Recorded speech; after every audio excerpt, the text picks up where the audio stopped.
Tudo bem? Sou o Arthur Henrique. Esse aqui é o vídeo relatório do experimento 8. É o experimento sobre diodos Shockley e Zener. Bom, uma breve agenda do que será feito nesse experimento, né? Alguns objetivos, materiais, experimento em si. Aqui está a minha matrícula, né? E vamos começar. O objetivo desse experimento foi a introdução ao comportamento dos diodos Shockley e Zener, a obtenção das curvas características de corrente e tensão V e a extração dos parâmetros principais desses modelos. Bom, os materiais que a gente foi utilizado foram um osciloscópio digital, gerador de funções, protoboard e dois diodos, obviamente, diodos Shockley e Zener. Bom, antes da gente começar o experimento em si, eu gosto sempre de dar uma introdução dos dispositivos que a gente está usando, né? Então, nesse caso aqui, vamos falar um pouco sobre o diodo Zener. O diodo Zener, eu coloquei aqui a principal característica dele, que é a curva característica dele, que é o que mais nos importa nesse experimento. Como a gente bem sabe, um diodo ele é formado por duas junções, né, de materiais semicondutores, uma do tipo P e uma do tipo N. Quando essas duas camadas, quando a gente une isso em um diodo, a gente ganha características interessantíssimas, né? Então, essa curva do diodo Zener está representada aqui, mas ela é bem parecida com a curva de um diodo, diodo comum, tá? A qual a gente tem aqui uma tensão de joelho, né? Que é uma tensão que gera em torno aí de 0,7. Essa é a tensão que é uma tensão que está ali na camada de depressão, que é bem na junção das duas camadas, P e N. Essa tensão aqui, ela é a tensão necessária, é uma tensão que a gente precisa aplicar para que o nosso diodo ele comece a conduzir. Isso no caso de um diodo ideal, né? Um diodo ideal não, desculpa, um diodo comum. No caso do diodo Zener, o modo de trabalho dele é um pouquinho diferente, como a gente vai ver. Por exemplo, aqui ó, a gente tem aqui várias aproximações, né, pro nosso diodo Zener, para alguns níveis aqui da curva, né? Aqui no caso a gente vai ver que o nosso diodo Zener ele atua no modo de operação, né, de tensão reversa, por isso, e a gente vai ver que isso tem algumas características específicas, né? Que a gente vai falar um pouco de avalanche e da tensão Zener, que vai ser essa tensão nesse limiar aqui, esse VZ, tá?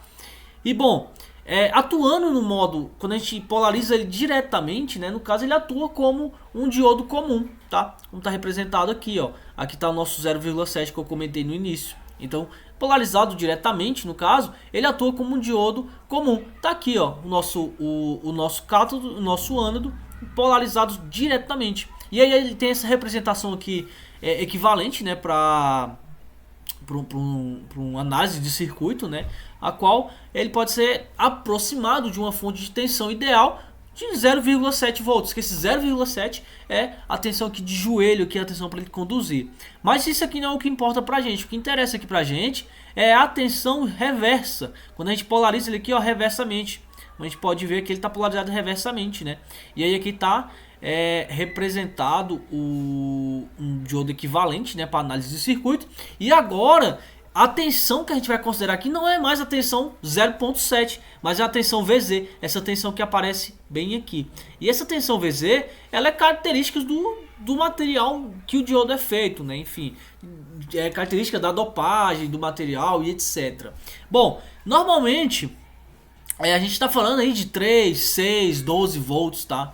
Essa tensão VZ. E o que é essa tensão VZ? Quando a gente polariza esse diodo que ele reversamente polarizado, no caso, né? Quando a gente atinge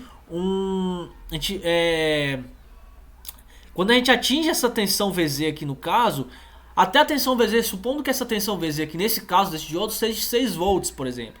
Então quando se a gente colocar aqui 1 volt, né, inversamente polarizado nesse diodo, a gente coloca 1 volt aqui, vai sair aqui, a gente vai medir 1 volt. Quando a gente coloca 4 volts, a gente vai medir 4 volts. Se a gente colocar 7 volts, que é acima da tensão VZ, a gente mede 6 volts. Essa é a grande característica do diodo Zener. E o que é essa característica? Essa característica está relacionada a um efeito que se chama o efeito Zener, né? E o efeito avalanche, tá? A qual, quando a gente ultrapassa essa tensão de Zener aqui, nessa tensão VZ, a gente tem um alto fluxo de corrente, porém não ultrapassando a tensão VZ. Então, uma das aplicações mais difundidas para a aplicação do diodo Zener é a regulagem de tensão, a qual a gente também, obviamente, tem um limite, né, para essa tensão reversa aqui, corrente reversa, mas que normalmente essa corrente reversa aqui, como está representada aqui, ó, IZM, que seria nosso IZMax, né, é em torno de 32 mA, tá? Mas enfim, a grande característica é essa, a grande sacada é essa, dele conduzir a tensão aqui no máximo, né? Essa tensão VZ. E bom, algumas características desse diodo Zener é o que? A tensão de ruptura controlada, esse que a gente acabou de comentar. O diodo Zener ele é projetado para ter uma tensão de ruptura específica e estável, conhecida como a tensão Zener. Quando a tensão reversa atinge essa tensão, o diodo começa a conduzir corrente de forma controlada. Operação na região de ruptura, né? Tá aqui.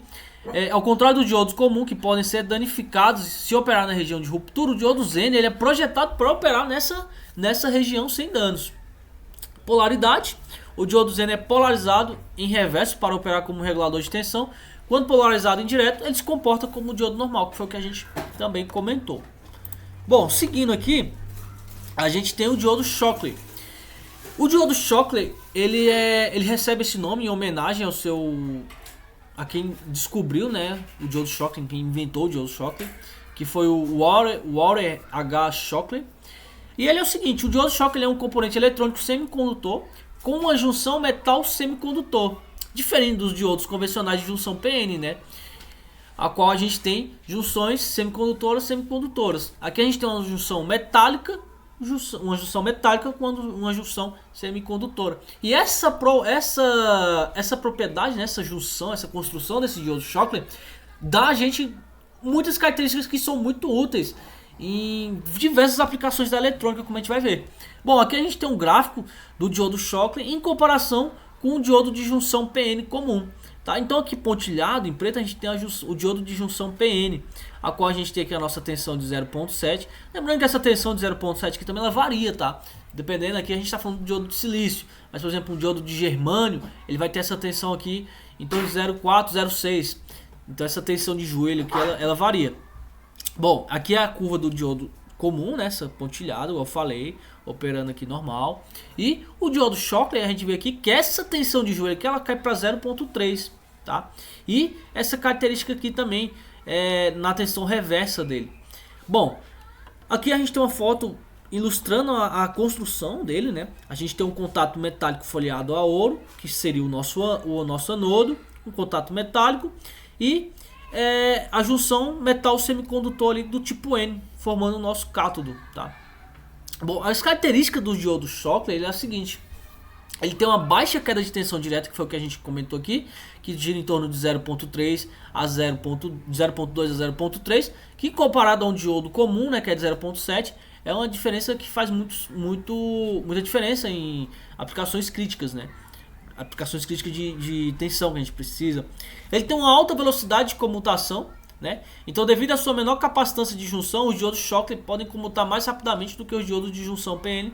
Isso para a eletrônica é muito interessante. Baixa capacitância de junção, isso contribui para a alta velocidade de comutação. Altas correntes de saturação inversa. Os diodos Shockley têm uma corrente de saturação reversa maior do que em comparação aos diodos de junção PN, tá? O primeiro experimento, né? Vamos começar aqui agora os procedimentos experimentais. A montagem é essa daqui, que é representada aqui na figura 1. A gente tem um diodo Shockley, um resistor em paralelo a ele, e o nosso gerador de funções foi aplicado aqui. E como a gente pode ver aqui, o canal 1 e o canal 2 também está aqui, né? No caso aqui a gente está plotando no modo XY do osciloscópio. Bom, e o roteiro pede o seguinte: monte o circuito da figura 1 para obtenção das curvas IV do diodo Shockley utilizando o modo XY do osciloscópio digital.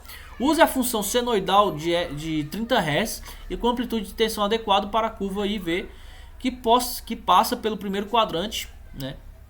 Que a gente tem aqui V maior que 0 e maior que 0 aqui no primeiro quadrante. E o terceiro quadrante. Estime os valores dos parâmetros VD e RD do modelo elétrico do diodo Shockley a partir da curva IV. Faça as medidas de corrente de saturação reversa, polarizada reversamente do Shockley, com a tensão de alguns volts usando o multímetro em série no modo amperímetro. Aqui a gente tem a montagem do experimento aqui em protoboard, tá? A gente vê aqui o nosso diodo Shockley e um resistorzinho de diodo 10K, tá? E aqui os cabos de alimentação. Aqui ao lado a gente tem a imagem que a gente obteve aqui no primeiro quadrante. Não foi possível assim ter uma estimativa exata, né, da tensão aqui de operação dele, com essa tensão aqui de joelho, devido a limitações aqui do próprio circuito, né, que a gente estava montando, e, enfim. Mas olhando assim, a gente conseguiu ter uma ideia que realmente estava gerando em torno aqui de 0.4, 0.3 volts essa tensão aqui de joelho. Mas como a gente pode ver aqui, a curva ficou bem bonitinha, bem semelhante aqui a que a gente está vendo aqui no gráfico teórico, né? Então a gente pode comparar, ficou bem realista, tá? Próximo experimento foi plotar a curva no mesma forma, no modo XY, agora pro diodo Zener, né? O circuito é o mesmo, tá? A montagem, a diferença é que agora a gente tem aqui o diodo Zener operando. A montagem se segue aqui, tá? A gente pode ver. E bom, aqui ó, a gente pode ver também a curva se aproximou bastante da nossa curva teórica aqui, ó. Vocês podem ver. E tá aqui. E essa daqui seria a nossa região de operação aqui, né, na tensão Zener. Ficou bem bonitão. E bom, o outro circuito que a gente montou para esse experimento foi o circuito Clipper, né? Que é meio que um circuito de acoplamento, a gente pode dizer assim, ou de limitação, né, de um sinal. Então monte o circuito da figura 3 para a obtenção das curvas IV do circuito Clipper, construído com o par Zener utilizando o modo XY do osciloscópio digital. Use a função senoidal 30 Hz com amplitude e tensão adequada e obtenha a curva IV do primeiro e terceiro quadrante. Bom, aqui a gente tem o nosso circuito que a gente precisou montar. E como a gente pode ver, ele é montado dessa forma aqui, com os dois ânodos, dois ânodos, um de frente para o outro, né? E essa aqui foi a curva que a gente obteve. A gente pode ver aqui em comparação a essa daqui, né? A gente tem um limiar maior para essa curva aqui do primeiro quadrante, ó. A gente pode perceber aqui característica da soma, né, das duas tensões Zener aqui, porque aqui basicamente está somando as duas tensões Zener. Então a curva ela fica, em vez de o gráfico ficar um pouco mais deslocado para a esquerda, né, ele fica mais centralizado, como a gente pode perceber aqui na origem, tá? Bom, na parte de simulação a gente fez uma simulação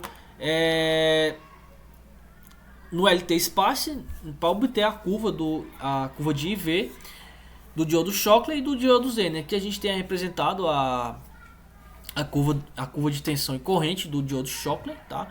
Essa plotagem aqui foi obtida no LT Spice. Essas curvas aqui que a gente está vendo, elas são obtidas também elas podem ser obtidas, né, aqui no osciloscópio. Inclusive a gente obteve, porém no experimento não pedia para obter exatamente essa curva aqui, né, a qual aqui a gente está obtendo aqui apenas no modo XY no primeiro quadrante. Mas se a gente pega aqui a tensão e a corrente e plota no osciloscópio, a gente conseguiu ver exatamente essa curva característica aqui, né, na tela do osciloscópio. O mesmo vale para o diodo Zener. A gente também obteve essa mesma curva aqui, porém não no módulo XY. Bom, esse foi o experimento 8. Aqui a gente tem algumas referências que a gente foi utilizada. A gente usou o livro, principalmente o livro do Boyles, Dispositivos Eletrônicos, Malvino e do Ravazzi. Bom, muito obrigado. Esse foi o experimento do laboratório 8.